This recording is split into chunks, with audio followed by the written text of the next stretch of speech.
প্रिୟ ଛାତ୍ରଛାତ୍ରୀ, ଆଜି ଆମେ ଓଡ଼ିଶାର ମାନେ ଆମ ରାଜ୍ୟର କେତେକ ପ୍ରମୁଖ ଘଟଣାବଳୀ ବିଷୟରେ ଜାଣିବା ପାଇଁ ଯାଉଛୁ, ଯାହାକି ମୁଁ ଦେଇଛି ଓଡ଼ିଶାର ପ୍ରଥମେ କ'ଣ ସବୁ ଘଟଣା ଘଟିଥିଲା ଦେଖିବା।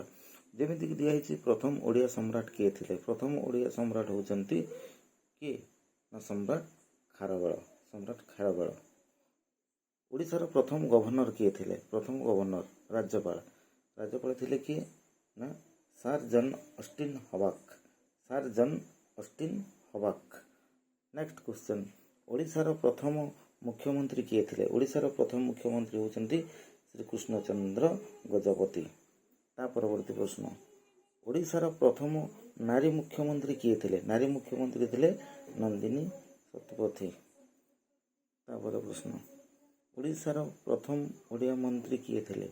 ଓଡ଼ିଆ ମନ୍ତ୍ରୀ ଥିଲେ କିଏ ନା ଉତ୍କଳ ଗୌରବ ମଧୁସୂଦନ ଦାସ। ଓଡ଼ିଶାର ପ୍ରଥମ ଓଡ଼ିଆ ମନ୍ତ୍ରୀ। ତାପରେ ପ୍ରଥମ ଓଡ଼ିଆ କବି କିଏ ଥିଲେ? ପ୍ରଥମ ଓଡ଼ିଆ କବି ହେଉଛନ୍ତି ଆଦିକବି ସାରଳା ଦାସ। ପ୍ରଥମ ଓଡ଼ିଆ ନାଟ୍ୟକାର କିଏ? ନାଟ୍ୟକାର ଯିଏକି ନାଟକ ଲେଖୁଛନ୍ତି, ନାଟ୍ୟକାର ତାଙ୍କୁ କୁହାଯାଏ। ପ୍ରଥମ ଓଡ଼ିଆ ନାଟ୍ୟକାର ଥିଲେ ଜଗମୋହନ ଲାଲା। ତା ପରବର୍ତ୍ତୀ ପ୍ରଶ୍ନ, ପ୍ରଥମ ଓଡ଼ିଆ ଗାଳ୍ପିକ କିଏ?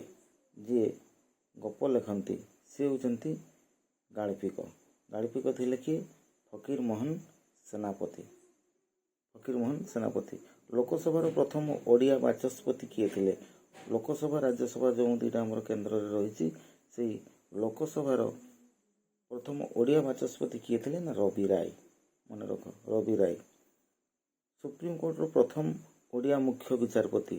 ସୁପ୍ରିମକୋର୍ଟ ଯେଉଁଟା ସର୍ବୋଚ୍ଚ ନ୍ୟାୟାଳୟ ବୋଲି କହୁଛ, ତାର ପ୍ରଥମ ଓଡ଼ିଆ ବିଚାରପତି କିଏ ଥିଲେ? ରଙ୍ଗନାଥ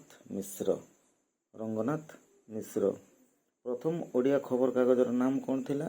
ପ୍ରଥମ ଓଡ଼ିଆ ଖବରକାଗଜ ହେଲା ଉତ୍କଳ ଦୀପିକା, ଯେଉଁଟାକି ଉତ୍କଳପୁତ୍ର ପ୍ୟାରୀମୋହନ ଏହାକୁ ପ୍ରଚଳନ ଆରମ୍ଭ କରିଥିଲେ। ପ୍ରଥମ ଓଡ଼ିଆ ଚଳଚ୍ଚିତ୍ରର ନାମ କ'ଣ? ପ୍ରଥମ ଓଡ଼ିଆ ଚଳଚ୍ଚିତ୍ର ଜାଣିଛ ତୁମେ ସମସ୍ତେ, ସୀତା ବିବାହ।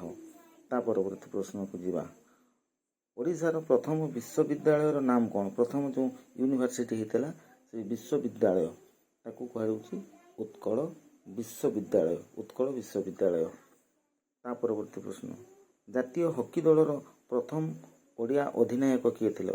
ଅଧିନାୟକ ଯେଟା ତୁମେ କହୁଛ କ୍ୟାପ୍ଟେନ୍ କହିଲେ ବୁଝିପାରିବ, ସେଟା ଥିଲେ ଦିଲ୍ଲୀପ ତିର୍କୀ। ମନେ ରଖ, ଦିଲ୍ଲୀପ ତିର୍କୀ। ଓଡ଼ିଶାର ପ୍ରଥମ ବନ୍ଦରର ନାମ କ'ଣ? ପ୍ରଥମ ବନ୍ଦର କ'ଣ ରେ? ଚାନ୍ଦବାଲି ହେଉଛି ପ୍ରଥମ ବନ୍ଦର। ଓଡ଼ିଶାର ପ୍ରଥମ ଷ୍ଟାଡିୟମ ନାମ କ'ଣ? ଏଇଟା ସମସ୍ତେ ଜାଣିଛ, ଇଏ ହେଉଛି କ'ଣ? ବାରବାଟୀ ଷ୍ଟାଡିୟମ। ନା କି ବାରବାଟୀ ଷ୍ଟାଡିୟମ କେଉଁଠି ଅଛି? କଟକରେ। ହେଲା। ଆମ ରାଜ୍ୟର ଜାତୀୟ କ୍ରୀଡ଼ାର ନାମ କ'ଣ? ଆମ ରାଜ୍ୟର ଜାତୀୟ କ୍ରୀଡ଼ାର ନାମ ହେଉଛି କବାଡି। ଠିକ୍ ଅଛି, ମନେ ରଖ ଏତିକି। ଧନ୍ୟବାଦ।